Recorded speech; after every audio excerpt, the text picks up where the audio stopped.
Para tratar esse otimismo com a entrada do dinheiro gringo aqui na Bolsa, vamos receber mais uma vez o colunista do CNN Money, Gilvan Bueno, já na tela conosco. Gilvan, meu boa tarde a você.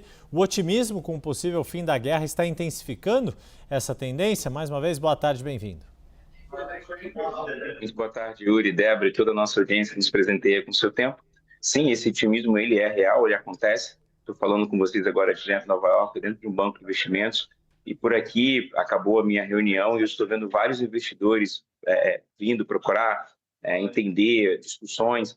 Eu tive aqui em outubro com outro grupo de investidores e quando a gente perguntava sobre investimentos em países emergentes, existia um pouco de pessimismo, uma preocupação. Mas nessa agenda que eu estou aqui, Yuri, com diversos gestores de fortunas do Brasil, existe um otimismo, vários estudos, papers analisando as oportunidades. Até estava falando, por exemplo, da taxa de juros nos Estados Unidos, que está bastante atraente.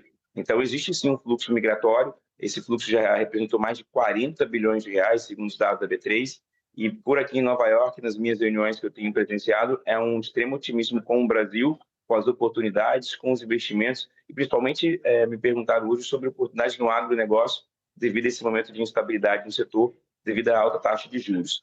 Então, por aqui, Yuri, existe esse otimismo no Brasil. E o seguinte, esse número de recuperação judicial tem animado investidores a comprar participações em empresas no Brasil com um desconto bem significativo. Gilvan, boa tarde para você. Falando aqui de Brasília contigo. E como é que estão os desempenhos da Bolsa e do dólar, Gilvan, nesse dia de queda do preço do petróleo? Olha, Débora, uma pergunta super importante. Aí no Brasil, perdão, a expectativa é o mercado de ações subindo bastante. A gente teve uma alta agora de quase 2%, Petrobras e Vale representavam isso, e curiosamente são os dois papéis com maior participação no índice brasileiro, os dois somam mais de 20% na composição da carteira do Ibovespa, os investidores buscando esses principais produtos. Eu estava fazendo uma reflexão, nos últimos 6 meses a Bolsa de Valores tem uma alta de mais de 20%, nos últimos 12 meses a Bolsa Brasileira tem uma alta de mais de 40%. Então, mesmo toda essa instabilidade, o mercado de ações brasileiro tem conseguido capturar muitas oportunidades, muitos atribuem a um desconto muito significativo no preço das ações. Então, a gente tem aqui capturado esse capital internacional. Do ponto do dólar, existe, e foi uma das perguntas que eu participei aqui nessa série de conversas com gestores de fortunas do Brasil em Nova York, uma discussão sobre o que eles acreditavam em termos de expectativa para os próximos meses. Então, a discussão é que existe uma ideia do dólar cada vez mais fraco para favorecer a balança comercial dos Estados Unidos, e dentro desse cenário, o dólar ele é de queda pelo mundo, e no Brasil isso tem acontecido de um real cada vez mais apreciado.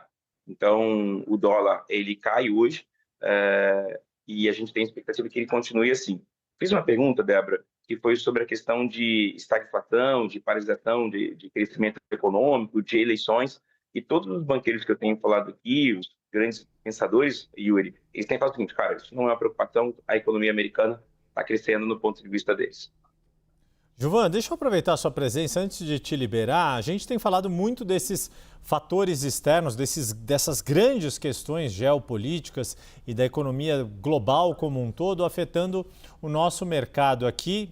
E aproveitando que você, como você disse, você está em Nova York, nessa troca com pessoas que têm interesse no Brasil, querem saber da nossa situação, qual que é o peso que está sendo dado lá fora, aí fora, em relação ao nosso contexto político? Aqui de dentro a gente sabe que eleições, ano de eleições, costumam mexer com os humores do mercado financeiro. Agora, para o investidor externo, a questão da eleição presidencial é uma questão ou ainda não está tão presente no radar desses investidores?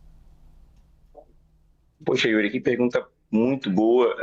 Se você não fizesse essa pergunta, eu ia deixar passar esse ponto aqui. São muitos assuntos, diferentes cenários, vários tópicos, mas aqui existe um consenso, eles contratam várias casas de análise no Brasil. Então, vários bancos de investimentos aqui contratam casos de excelência em termos de pesquisa, relatório, opinião.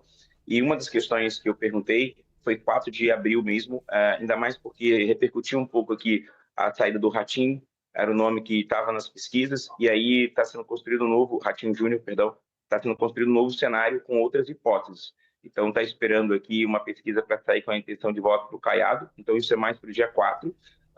E o que se olha muito aqui, Yuri, é a questão de política fiscal. Então, se você tem um entendimento que o fiscal, ou seja, o Brasil gasta menos do que arrecada, ou tem uma clareza na arrecadação e nos gastos, e não tem nenhuma imprevisibilidade, você tem um cenário muito bom. Mas se você entende que nos Estados Unidos tem alguma coisa que aumente os gastos e você não tem uma compensação, que isso apresente um desequilíbrio fiscal, isso prejudica bastante. Então, do ponto de vista que eles olham muito essa questão do fiscal, do macro. E do ponto de vista de eleições, a saída do Ratinho Júnior deixou um pouco construído um cenário mais previsível e agora vai tentar entender com o Caiado.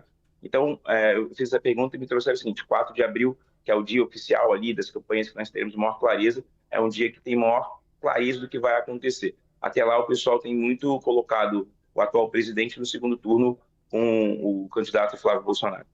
É isso, quer dizer, estamos todos de olho ali a gente vivendo esse momento, né, Débora, de janela partidária, que a gente chama, muitas migrações de partidos, algumas decisões sendo tomadas por esses governadores que precisam ou que decidem não deixar os seus cargos para disputar as eleições e quando isso repercute no mercado financeiro, o Gilvan Bueno se junta a nós para nos ajudar a ler o cenário. Meu caro, uma boa estadia por você na belíssima Nova York e um bom retorno para você. Até a próxima.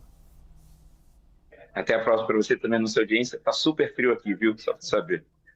Mas é bom, é bom. Frio em Nova York nunca é ruim, né? Nunca é um problema, convenhamos.